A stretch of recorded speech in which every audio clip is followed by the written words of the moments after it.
और कुछ देर बाद वहाँ एक अजीब सी मौजूदगी दिखाई देने लगी।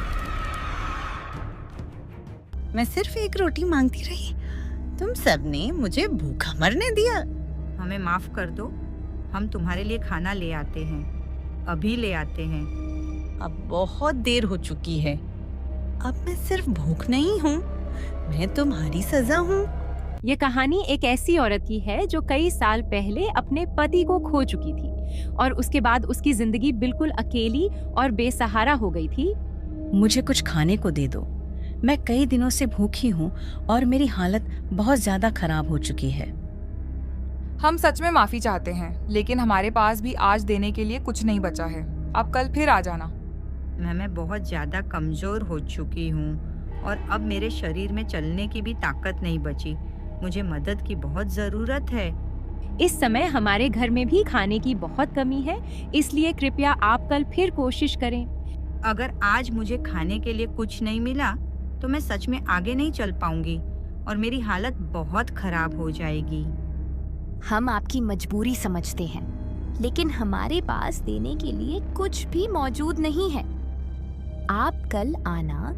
हर दरवाजे से उसे सिर्फ एक ही जवाब मिलता रहा, कल आना, और उसकी उम्मीद धीरे धीरे खत्म होने लगी थी। मुझे अब समझ नहीं आ रहा कि मैं कहाँ जाऊं और कौन मुझे इस हालत में खाना देगा। वह गांव से बाहर निकल गई और एक पुराने पेड़ के नीचे जाकर बैठ गई, जहां उसकी हालत और भी खराब हो गई। क्या कोई इंसान इतना बेबस हो सकता है कि उसे एक रोटी भी नसीब ना हो? उसी जगह उसकी जिंदगी खत्म हो गई और वह वहीं हमेशा के लिए शांत हो गई, जहां उसे कोई सहारा नहीं मिला। उसी पेड़ के नीचे उसका बेजान शरीर पड़ा था और कुछ देर बाद वहां एक अजीब सी मौजूदगी दिखाई देने लगी।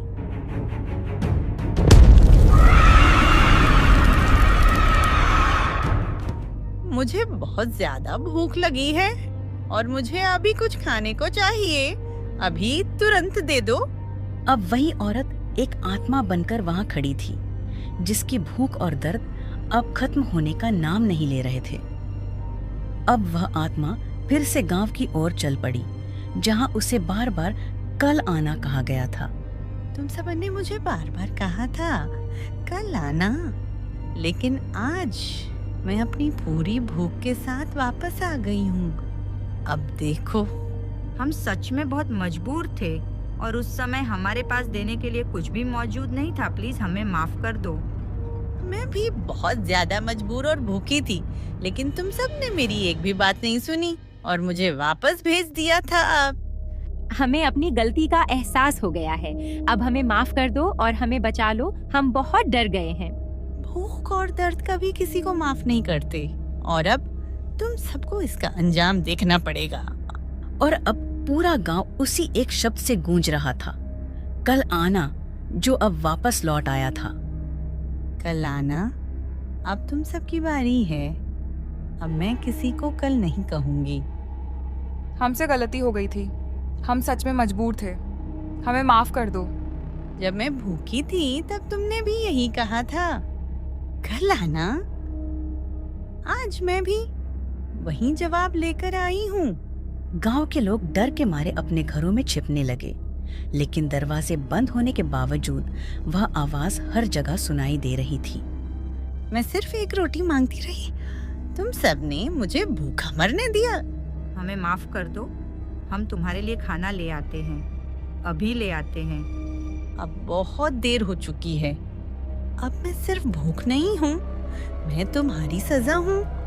और फिर पूरे गांव में चीखें गूंजने लगी, क्योंकि जिस भूख को उन्होंने नजरअंदाज किया था वह अब वापस आ चुकी थी।